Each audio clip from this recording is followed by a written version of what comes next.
소통하는 일, 저도 이제 청년 세대와 예배를 같이 하지만 쉽지 않거든요. 그 눈빛만 봐도 몰라요. 그렇게 소통하는 일, 그리고 제가 부탁하고 볼 때 제가 귀한 은사로 보는 건 사랑하는 일입니다. 소통과 사랑만 되면, 때가 되면 사람 바뀝니다. 여러분, 그러한 역사가 우리 청년부 안에 간사님을 통해 마음껏 일어날 줄 믿습니다. 큰 두려움을 이기는 소망이라는 제목으로 말씀을 나누겠습니다. 오늘 사도행전 5장의 아나니아와 삽비라 부부 사건은 가능하면 많은 목회자들이 피하는 본문입니다.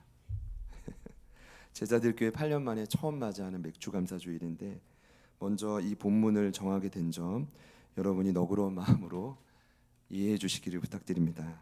저는 오늘만큼은 주제 설교로 다른 본문을 정하려 애를 써봤지만 마음에 평안이 없더라고요. 그러니까 무슨 일을 결정할 때 마음이 평안이 없으면 하면 안 됩니다. 기쁨이 없어도 하면 안 되고요. 하나님의 정확한 기준이잖아요. 저도 고민을 했지만 원래대로 사도행전 강의 순서대로 이 본문을 정해야 되겠다. 제가 지난주에 다음 주는 아나니아와 삽비라니 마음껏 위로를 받으라고 했던 말씀도 기억나고요. 아마 한 가지 확신하는 건 현재 지상 교회들 중에 맥주감사주의를 맞이하며 아나니아와 삽비라 사건을 본문으로 정하는 교회는 제자들 교회밖에 없지 않을까 생각해 봅니다. 좋은 건지 나쁜 건지는 봐야 될 것 같아요. 아나니아와 삽비라 부부 사건은 2장부터 지속됐던 초대교회 부흥에 찬물을 끼얹는 사건입니다. 이 아나니아와 삽비라가 자신들의 소유를 팔았거든요. 근데 그 땅을 팔아서 그 값에서 얼마를 또 감추고 그래서 그 일로 인해 생명을 잃게 된 사건입니다. 사실 이제 저와 여러분이 이 배경과 과정을 명확하게 이해될 필요가 있습니다. 명확하게. 안 그러면 오해하거든요. 자, 이런 겁니다. 처음 땅을 팔 때는 이미 헌신했던 다른 성도들처럼 판 모든 것을 사도들의 발 앞에 두기로 부부가 결정을 한 겁니다. 그런데 막상 팔고 보니 견물생심이라고 처음 마음대로 모두 드리기가 아까운 겁니다. 여러분, 시대와 공간을 초월해서 돈이라는 것이 참 이게 사람이 좋아하는 것입니다, 여러분. 저는 참 부끄럽지만 좋아하는데 여러분은 어떻습니까? 저만 좋아하는 건 아니죠? 그렇죠? 봤더니 아까운 거예요. 좋으니까. 그래서 일부를 빼돌리고 사도들의 발 앞에 두었다고 합니다. 두었다라는 표현은 문맥상 어떤 의미냐면 저희가 다른 이들처럼 땅을 판 모든 값을 가져온 겁니다라는 고백인 거예요.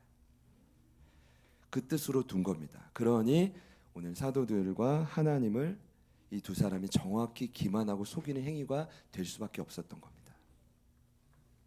이 죄가 얼마나 심각했기에 생명까지 잃게 되었을까? 이 질문을 드시죠. 저는 이 두 사람이 행한 사건의 동기와 방법에서 이 질문에 대한 원인, 답을 찾을 수 있다고 생각합니다. 먼저 두 사람은 우선 제가 지난주에 소개했던 바나바의 영향을 받았다고 생각합니다. 4장의 마지막이 바나바고요. 5장의 시작이 두 부부 이야기입니다. 둘이 이 부부가 연결이 되는 겁니다. 이렇게 연결된다고 생각합니다. 일단 이방 출신 바나바의 헌신은 굉장했습니다. 사도들이 인정할 정도로 아마 그 순간의 헌신 때문만이 아니라 인정할 만한 과정들이 있었겠죠. 그래서 심지어 위로자라는 별명까지 지어준 것입니다. 근데 그 모습을 보며 아마 이 두 사람도 인정받고 싶었던 마음을 가졌던 것 같습니다. 인정받고 싶은 욕구는 누구에게나 마음 깊은 곳에 강하게 자리 잡고 있습니다. 누구에게나. 제가 증명할 수 있는 이유는 하와가 선악과를 볼 때 먹음직 보암직 지혜롭게 할 만큼 탐스럽다고 했습니다.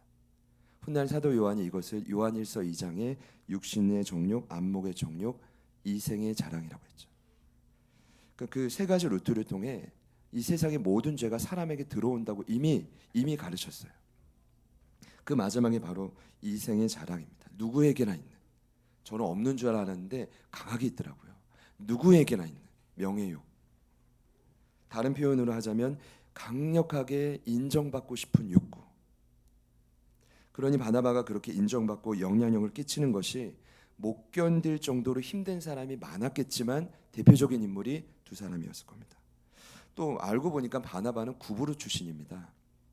정통파도 아니고 본토도 아니고 이방 땅에서 왔는데, 근데 본인들은 오늘 이름을 보니까 제가 이번에 새롭게 깨달은 건 두 사람의 이름이 보통 이름이 아니에요. 아나니아는 여호와는 은혜로우시다, 삽비라는 청옥이라는 뜻입니다. 아름답다는 단어에서 유래한 이름이라 이제 어떤 뜻이냐면 조상 때부터, 최소한 부모님 때부터 하나님을 믿는 신앙 안에서 아주 지고지순하게 정성껏 신앙 안에 키운 자식이 이 두 사람이었다는 겁니다.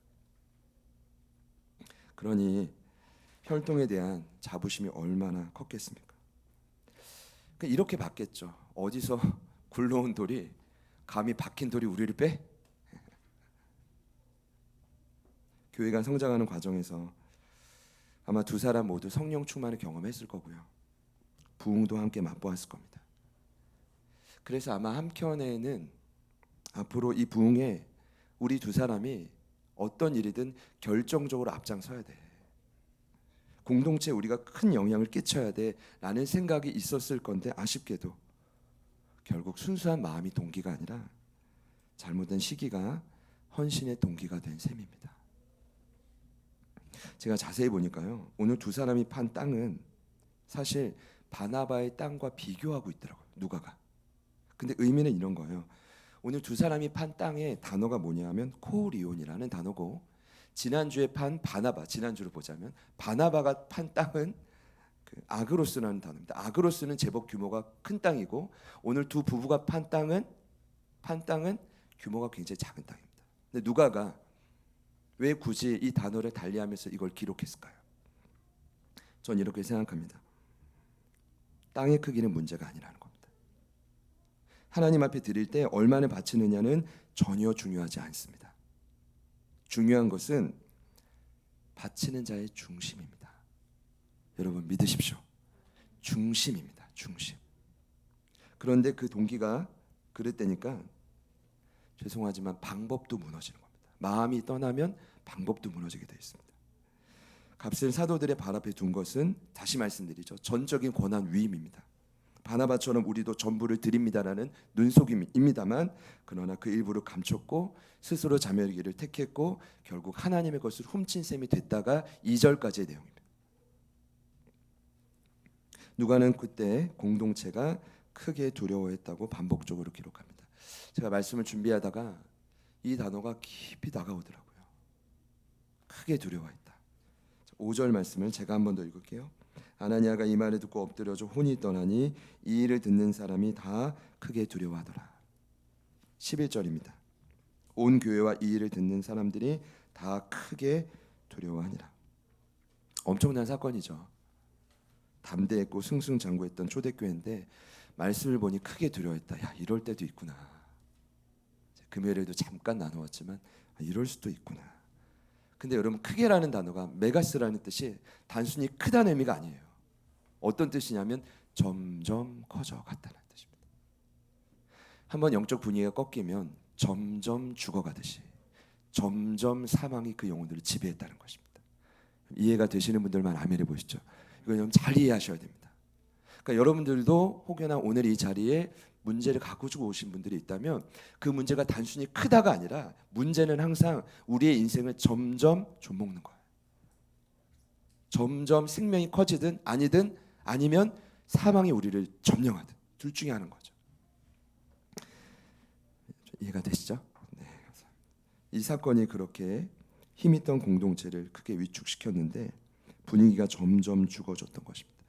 저는 말씀을 준비하면서 이런 고민이 좀 들었는데, 아니 왜 성도들이 이 부부의 일로 이렇게 크게 두려워했을까? 제가 단순히 생각했던 건 이거예요. 아니 두 사람 일이고 두 사람이 죽었는데 나는 살았으니 이거 다행이다. 죄송해요. 이거 다행이다. 이래야지 않았을까? 조금 더 고민해 보니까 그게 아니었던 거예요.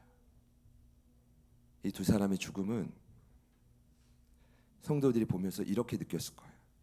어쩌면 이 두 사람의 일이 우리에게도 얼마든지 일어날 수 있는 일이겠구나. 자칫하면 내가 실려 나갈 수도 있었는데 두 사람이 본보기가 됐을 수도 있겠구나. 지내보니 하나님 앞에서의 그러한 불순한 동기나 서원이나 약속을 어기는 일은 얼마든지 내 삶에도 있는데 피할 수 없는 인간의 연약한 본성이구나. 그래서 두려웠던 거죠. 저 일이 남 일이 아니라 내 일일 수 있기 때문에. 지난 금요일 밤에 월사 기도회 때 나누었지만 그 본문은 오늘 읽은 본문 다음이었습니다. 큐티 본문이 사도행전인데 그 다음이었어요. 대제사장과 사두개인들이 그리고 사도들이 예수의 이름을 가르치는 것을 여러분 정말 극도로 싫어합니다. 저는 영향력을 빼앗기고 그냥 단순히 돈을 벌지 못해 그런 줄 알았는데 그게 아니었어요. 제가 지난 금요일에 근본적으로 깨달은 건 인간은 예수가 이 땅의 유일한 구주, 이 땅의 유일한 임금이라는 사실을 수용하기가 어렵구나. 인간은, 저와 여러분을 포함한 인간은. 왜냐하면 인간은 언제나 자신이 주인이 되기를 원해요. 내가 창조주의 위치에 올라가서 모든 것을 판단하기를 원하죠. 이게 아담과 하와가 선악과를 따먹은 이유고 죄의 본질이고, 무서운 것은 저희들 안에도 2000년 전의 초대교회 이 부부뿐 아니라 오늘 저희들 안에도 여전히 이 마음이 도사리고 있다는 거죠. 그래서 저는 여러분 신앙생활을 제대로 하면 가치관의 혼란이 반드시 온다고 생각합니다. 반드시. 어젯밤에 그 김동우 목사님이 아카데미를 하면서 그 깨끗한 부자라는 책을 다시 이제 개정판을 내시고 강의를 하시더라고요. 가장 중요하게 보시는 게 관이더라고요. 관. 동의합니다. 근데 예수를 따라가는 길이 뭐예요? 계속 기존의 나의 관이 계속 혼란스러움 가운데 바뀌어지는 거예요. 그게 정상이라는 거예요. 그런 의미로 옆에 있는 분들께 이렇게 한번 축복해 봅시다. 혼란스러운 건 정상입니다. 우리 다른 분들에게도 그래서 당신이 정상입니다. 어제 오늘 다른 거예요. 다음 주도 다를 거고, 분명히 어제는 괜찮았는데 어제는 천사인데 오늘 악마가 되고, 이럴 수가 있다라는 거예요. 오늘 성도들은 그래서 크게 두려웠을 거예요. 왜냐? 자칫 나도 죽을 수 있거든요. 그럼에도 오늘 말씀의 핵심은 너도 이렇게 비참하게 죽을 수 있어가 아닙니다. 도리어 반대로 오늘 말씀의 결론은 초대교회가 이 엄청난 아픔을 극복했다는 것입니다. 넘어졌지만 다시 일어났다. 엄청난 걸림돌을 디딤돌 삼아 더욱 힘차게 복음을 전했다는 것입니다. 여러분 그 증거가 바로 어디냐면 오늘 말씀인 12절과 16절의 내용입니다. 저는 일전에 이 부부의 사건을 단편적으로 봤습니다. 잘못됐다는 걸 이번에 깨달았습니다. 그래서 저도 두려워서 피하고 싶었던 본문이지만 그게 아닙니다. 제가 이번 맥주감사주일 본문을 16절까지 정하면서 묵상하면서 깨달은 건 이어서 봐야 한다. 그들은 이 문제로 크게 두려워서 멈춘 것이 아니라 결국 이 큰 두려움을 공동체가 함께 멋지게 극복했다는 것입니다. 잠시 멈춰졌던, 안타깝지만 멈춰졌던, 정체됐던 그 부흥을 다시 이어갔다는 것이 핵심입니다. 저는 이 은혜가 오늘 예배하는 여러분의 삶에 특별히 부어지기를 소망합니다. 우리에게는 오늘 특별한 주일이니까요. 하반기 첫 주일이고 맥주 감사 주일이니까요. 특별하게 부어지기를 소망합니다. 큰 두려움을 극복하는 은혜가 있기를 축복합니다. 그냥 두면 점점 커져만 가는 여러분의 삶의 두려움이 다시 평안으로 역전되는 은혜가 있기를 축복합니다. 이게 핵심입니다. 그래서 제가 정말 궁금한 점은 그들이 마주한 큰 두려움을 어떻게 극복했느냐입니다. 제가 오늘 여러분과 나누고 싶은 핵심인데, 이 시간에도 지난 6개월 상반기 동안 이제 건강히 잘 그 시간을 보내고 하반기를 맞이했지만 여전히 크고 작은 두려움을 마주한 분들이 계실 거라고 생각합니다. 여러분 단순히 생각해봐도 2000년 전에 이 부부의 사건은 교회를 향한 사탄의 공격이었습니다. 보십시오. 사탄의 공격을 관계라고 합니다. 관계란 모든 성도의 길목에 뿌려놓은 장애물입니다. 죄송해요. 성도의 길목에 뿌려놓은 모든 장애물입니다. 거기 분명히 성도의 뭐라고 돼 있죠? 길목이라고 되어 있습니다. 그러니까 여러분이 선택해야 되는 중요한 순간마다 보이지 않는 사단은 그의 졸개들과 함께 수십 수백 가지의 충분히 여러분을 넘어뜨릴 수 있는 장애물을 이미 뿌려놨다는 것입니다. 제가 볼 때는 예수님이 아니고서는 우리는 죽었다 깨나도 그 장애물을 이길 수가 없습니다. 그래서 사도들도 존재했던 그 당시에도 이 초대교회가 무너졌던 것입니다. 얼마나 두려웠겠습니까? 그 성도들이 얼마나 두려웠겠습니까? 그리고 조금 전까지 함께 예배하고 성령 충만한 가운데 함께 교제하던 두 사람이 죽었다는 것, 그들에게 얼마나 큰 슬픔이었겠습니까? 근데 이때부터 위대한 변화가 일어났는데, 제가 생각을 할 때는 그 슬픔 앞에 사도들은 엎드렸을 것입니다. 오늘 성경에 나오진 않아요. 11절과 12절 사이에 엄청난 간극을 추론하는 겁니다. 분명히 엎드렸을 겁니다. 그리고 성령님은 엎드린 사도들에게 해결책을 주셨을 겁니다. 그리고 그 해결책은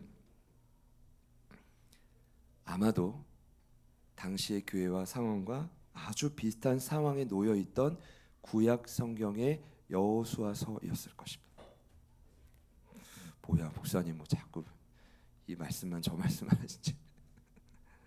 여러분 왜 유사하다고 생각하냐 하면, 저희도 코로나가 한창일 때 여호수아서 말씀을 나누었지만 제가 확신하는 건 강력한 초대교회 부흥처럼 가나안 정복 전쟁의 승리가 여호수아와 이스라엘 군대를 통해 생생히 그려져 있는 말씀이 여호수아서이거든요.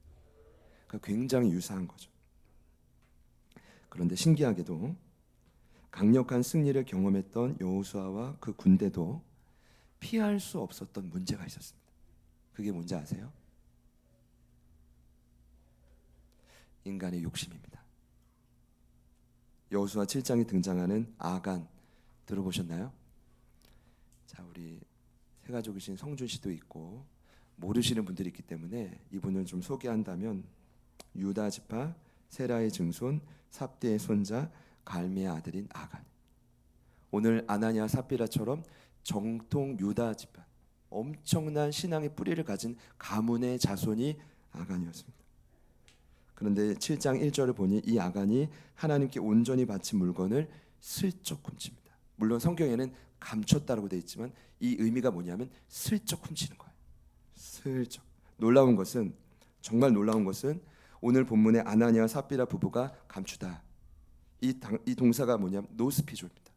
근데 히브리 구약 성경을 헬라어로 번역한 72년을 보니 여호수아 7장 1절에 아간이 가져갔다라는 그 동사도 노스피조예요.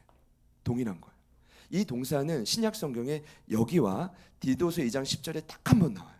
근데 그 엄청난 단어가 누구에게 쓰여졌냐면 아간에게 쓰여진 거죠. 이해가 되시죠? 그러니 구약의 아간의 범죄가 아나니아와 삽비라에게 전해진 것입니다. 그리고 부흥을 이뤄갔던 공동체에 큰 두려움을 가져온 건데, 제가 참 놀라웠던 건 아담과 하와의 범죄가 그대로 답습된다는 겁니다. 제가 아간을 보니까 아담과 하와도요, 선악과를 보고 먹음직하고 보암직하고 지혜롭게 할 만큼 탐스러워서 따 먹고 숲을 사이로 숨었죠. 아간도 마찬가지입니다. 시날산의 아름다운 외투 한 벌을 보고 은 200세겔을 보고 50세겔 되는 금덩이 하나를 보니까 차라리 안 봤으면 됐는데, 보니까 탐내어 훔치고 자신의 장막 속 땅 속에 그걸 감춥니다. 제가 볼 때는 아담과 하와는 숨었고 여호수아가 아니라 아간은 그것을 땅 속에 감춘 것입니다. 이 모습이 신약 시대의 두 부부에게 전수됐고, 제가 생각할 때 이 마음이 오늘 맥주감사 주일을 맞이하는 저희들 마음속에는 저를 포함해서 왜 없겠습니까?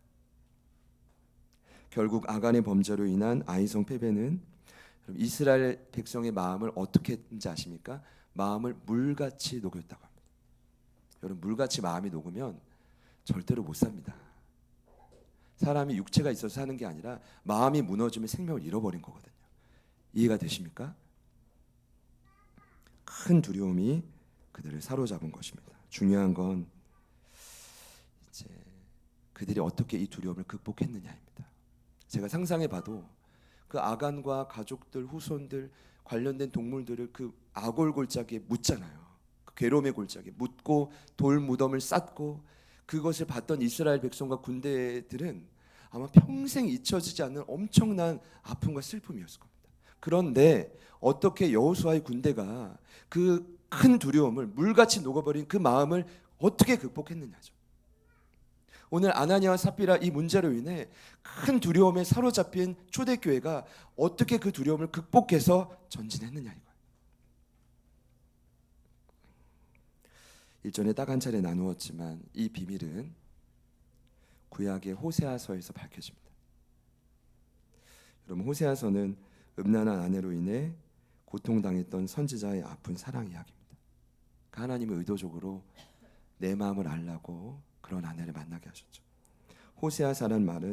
호세아라는 말은 놀랍게도 예수 그리스도를 뜻합니다. 그는 그리스도의 그림자로 예수님과 같이 고통당하며 온갖 방법으로 아내를 설득합니다. 자, 그러다가 결국 돌아올 수 없는 큰 강을 아내가 건넙니다. 큰 범죄를 저질렀을 때 무너진 아내에게 하나님이 호세아를 통해 무엇이라 말씀하냐면 포도원을 주고 아골 골짜기로 소망의 문을 삼아주라고 부탁합니다. 우리 호세아서 2장 14절 15절 말씀인데 제가 한번 읽겠습니다.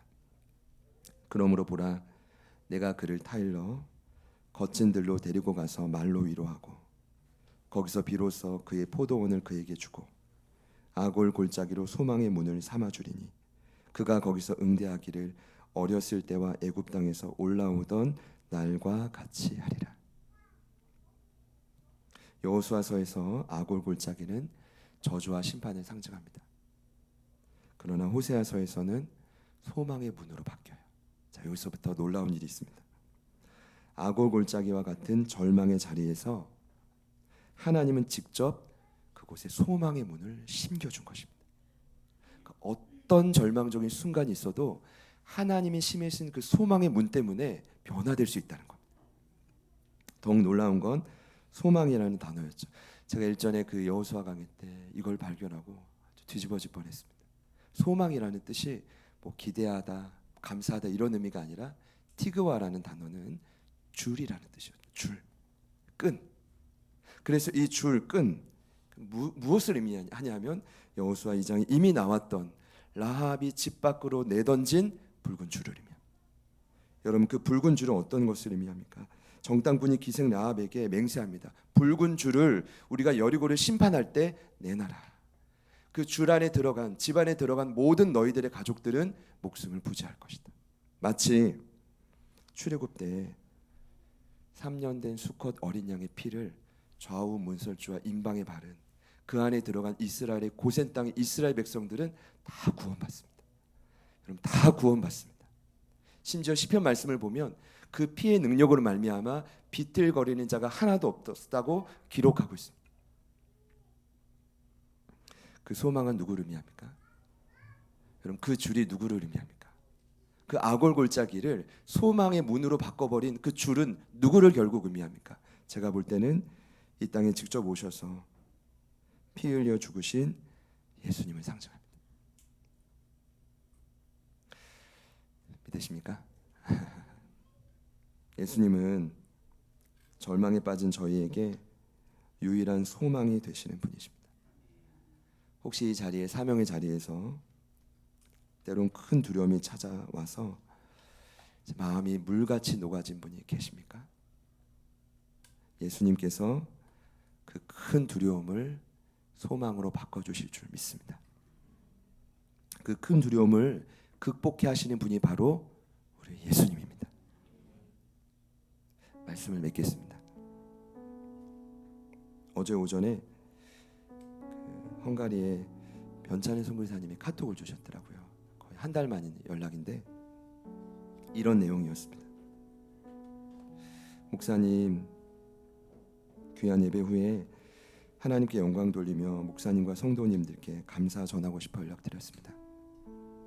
6월 29일 금요일, 저희 날짜가 좀 다르더라고요. 하루 종일이 저에게 참 힘들고 어려운 하루였습니다. 가정에서도 작은 사역에서도 답답함과 무력함을 느꼈습니다. 물론 매일 크고 작은 행복함과 은혜가 넘치지만 아마도 새로운 땅 선교지에서 오는 긴장감과 무력함들이 조금씩 쌓였고 오늘 컵에 물이 넘치듯 순간 넘쳤던 것 같습니다.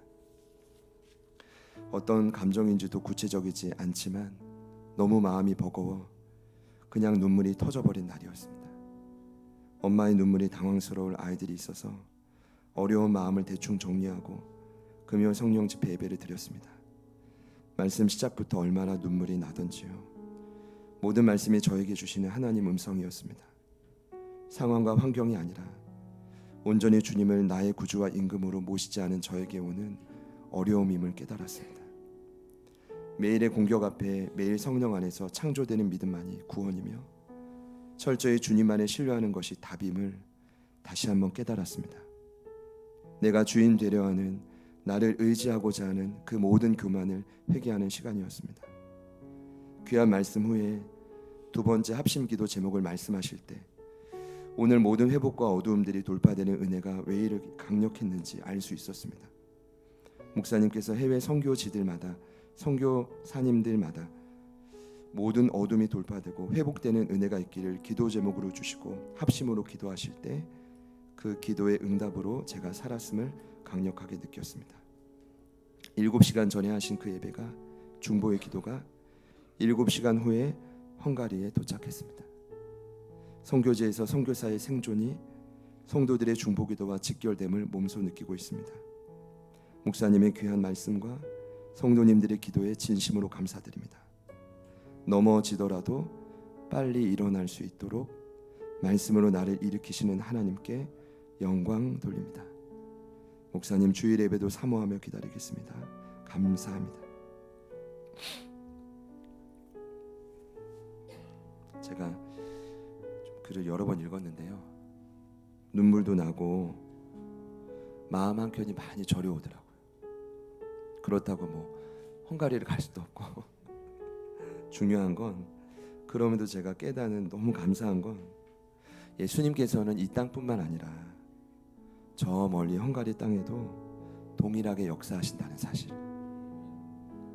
그리고 어느 누구라도 아무리 훈련된 선교사님이라 할지라도 훈련된 하나님의 사람이라 할지라도 부르심의 자리에서 지치고 낙심할 수 있다는 사실.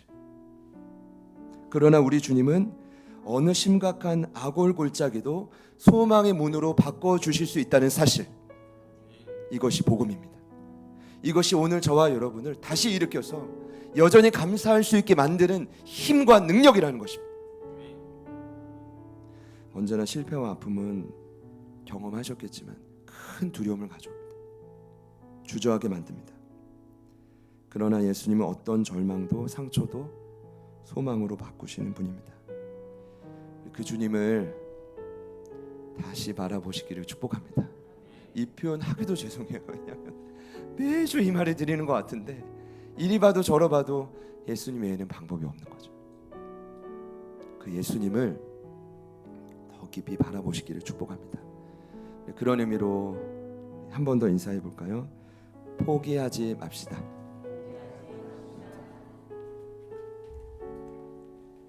한 번 더 축복합시다. 다시 예수님을 바라봅시다.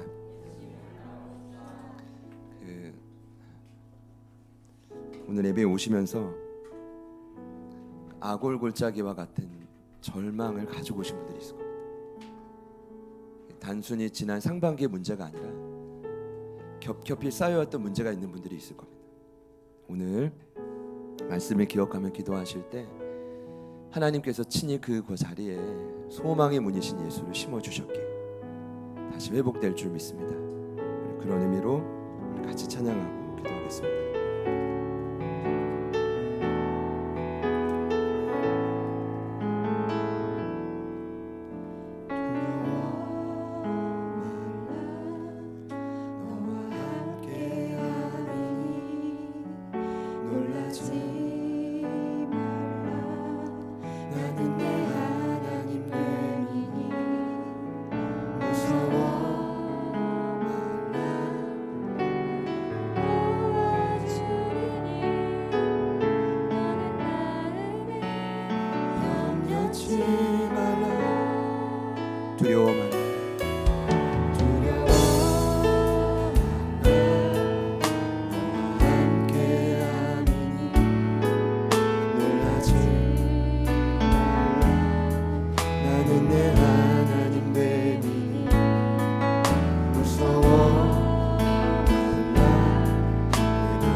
내가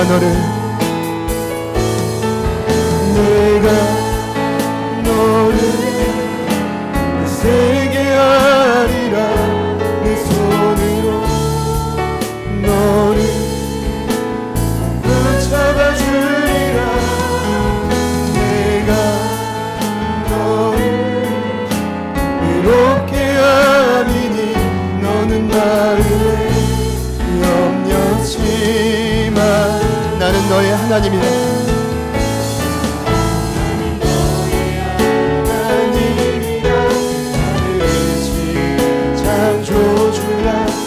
솟아는 베푸는 자 나는 여호와니라.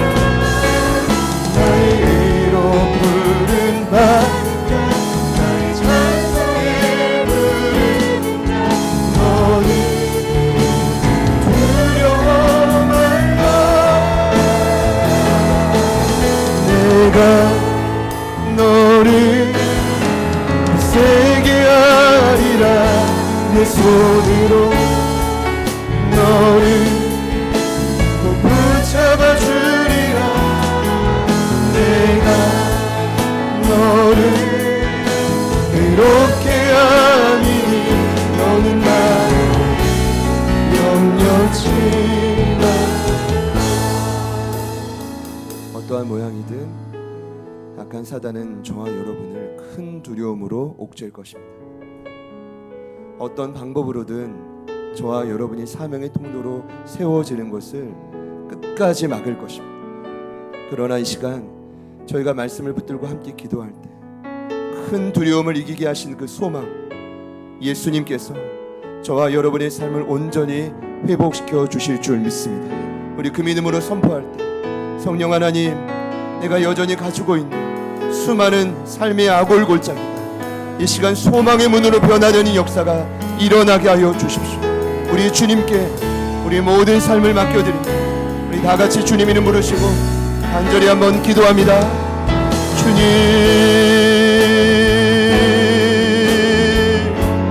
주님,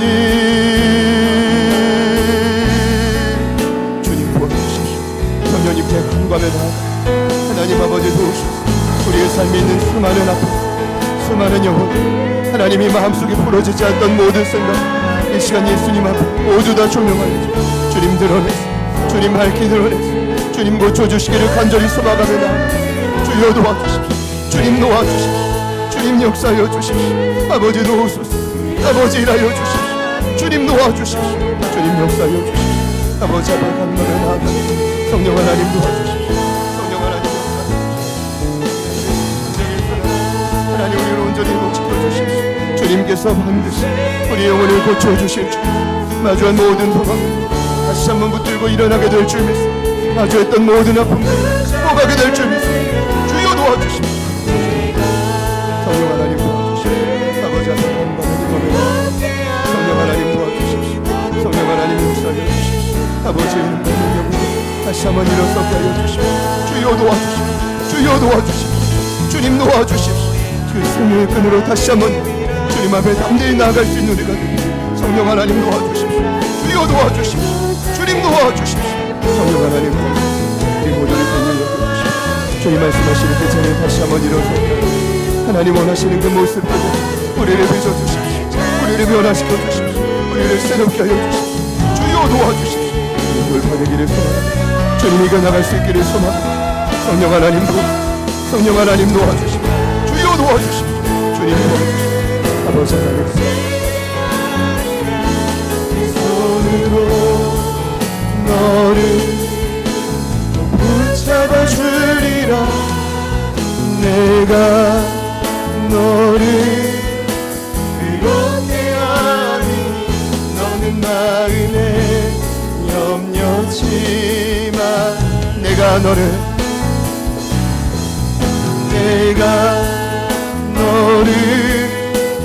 세게 하리라. 내 손으로 너를 붙잡아 주리라. 내가 너를 이롭게 하미니 너는 마음에 염려치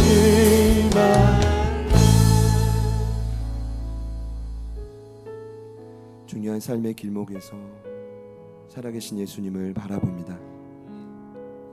우리가 가지고 온 우리를 억누르는 그 절망과 슬픔을 우리 주님 앞에 다 내려놓습니다. 소망의 문 되신 예수님, 악을 골짜기를 절망을 소망의 문으로 바꾸신 예수님, 오늘도 우리가 그 생명의 끈을 붙들고 다시 일어서는 역사가 있게 하여 주시옵소서. 이 시간 믿음으로 선포합니다. 삶의 모든 악을 골짜기마다 그 절망의 소망으로 바뀌어지는 역사가 일어날지어다. 일어날지어다. 예수님께서 우리의 삶에 마주한 모든 큰 두려움을 돌파하게 하여 주옵소서. 극복하게 하여 주옵소서. 그 은혜와 능력을 특별히 이 한 주간 강력하게 누리며 하나님의 뜻을 이루어가는 저희 모두가 되게 하여 주시옵소서. 이제는 우리 구주 예수 그리스도의 은혜와 하나님 아버지의 변함없는 신실하신 사랑하심과 성령님의 내주 충만 교통 위로하심의 역사가 큰 두려움을 극복해 하시는 예수님을 마음속 깊이 붙들며 나아가는 이부 예배에 참여하신 모든 예배자들 머리 위에, 특별히 돌아오는 화요일 큰 수술을 통해 엄마로 또 아빠로 다시 한번 거듭난 우리 성준 하정 부부, 그리고 태어나게 될 유별이의 모든 인생 위에, 그리고 저희들을 통해 앞으로 방황하는 삶을 종료하고 소망 되신 예수님 만나게 될 이 땅의 수많은 영혼들 삶의 터전 위에 지금부터 영원토록 함께 하시기를 간절히 축원하옵나이다. 아멘.